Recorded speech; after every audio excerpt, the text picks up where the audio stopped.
दारूवरनं विषय आला. प्रश्न विचारलाय, मुलगा दारू पितो ऐकत नाही. मुळामध्ये कसं आहे की दारूला एकतर औषधच नाहीये. पण सगळ्यात पहिली गोष्ट सांगते, काही काही वेळेला थोडंसं घरच्यांच्या बाबतीत सुद्धा बऱ्याच वेळेला नवरा दारू पितो, बायका सुरुवातीला काही म्हणत नाही, कधीतरी चालतंच ना, एवढा काय बुरसाटलेला विचार करायचा, त्याच्यामुळे एवढं काही बोललं जात नाही. नवरा पहिल्यांदा क्वचित कधीतरी पितो, मग बायका पहिल्यांदा तो म्हणतो की आज मी ड्रिंक घेणार आहे, आज आपण पार्टी करूया, मग आज आपल्याला मस्तपैकी चिकन बनव, मटण बनव, की लोक ते बनवायला लावतात. आणि बायका सुरुवातीला ठीक आहे बाई माझा नवरा आहे, अमकं आहे तमकं आहे, अशा आवडीने बनवतात. मग त्याला ती सवय लागते. मग तो एकदा दोनदा तीनदा करत काय होतं की ते सवयीचं होऊन जातं. मग काय होतं, बायका कंटाळतात ना, याचं काय नेहमीच झालंय, दारू बनवणं, दारू पिणं, आम्हाला हे बनवायला लावणं. पहिल्यांदा ते सगळं छान. ज्या वेळेला तो दारूच्या अति आहारी जातो तेव्हा ह्या सगळ्या गोष्टी रोजच हव्याशा वाटतात. मग त्यावेळेला बायका बनवत नाहीत आणि मग होतं भांडणं आणि मग होतात मारामाऱ्या. तर अशा गोष्टी व्हायला लागतात आणि मग बायकांना होतो सगळ्याचाच ताप आणि मग त्या बघायला लागतात, घरात कोणाला तरी सांगायला लागतात. मला एक सांगा, पहिल्यांदाच जी गोष्ट घरामध्ये नकोच आहे ती गोष्ट पहिल्यांदाच विरोध करा.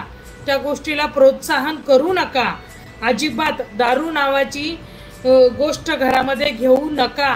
घरात बसून पी, चार भिंतीच्या आत पी, जगात कोणाला कळलं नाही पाहिजे अशा गोष्टी चोरून कर.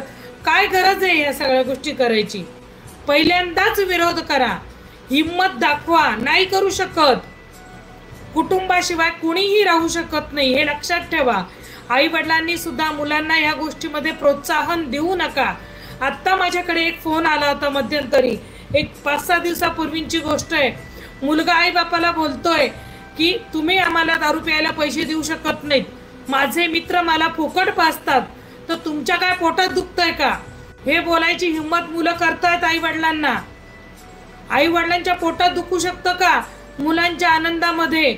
आणि मुळात ही दारू पिऊन आनंद मिळतो हे कोणी सांगितलं तुम्हाला? मला एक सांगा, दारू ही माणूस त्याला त्रास आहे, त्याला टेन्शन आहे, तो खूप कामाचा व्याप आहे म्हणून दारू पितात अशी कारणं दिली जातात. मग मला सांगा, दारू पिल्यानंतर दुसऱ्या दिवशी जेव्हा तुम्ही सकाळी उठता त्यावेळेला तुमचे हे टेन्शन गेलेले असतात का? असं कोणत्या ग्रंथात लिहिलेलं आहे की दारू पिल्याने तुमचं टेन्शन एका रात्रीत संपून जाणार आहे? बाबांनो, माझी तुम्हाला सगळ्यांना अगदी कळकळीची विनंती आहे की जी गोष्ट आपल्या संसारासाठी आपल्यासाठी घातक आहे ती गोष्ट करू नका. याने तुमचीच इज्जत जाणार आहे.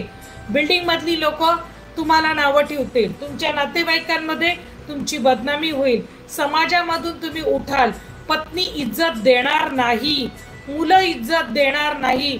बघा किती दुष्परिणाम आहेत दारू पिल्याचे. कोणीच इज्जत देत नाही अशा व्यक्तीला.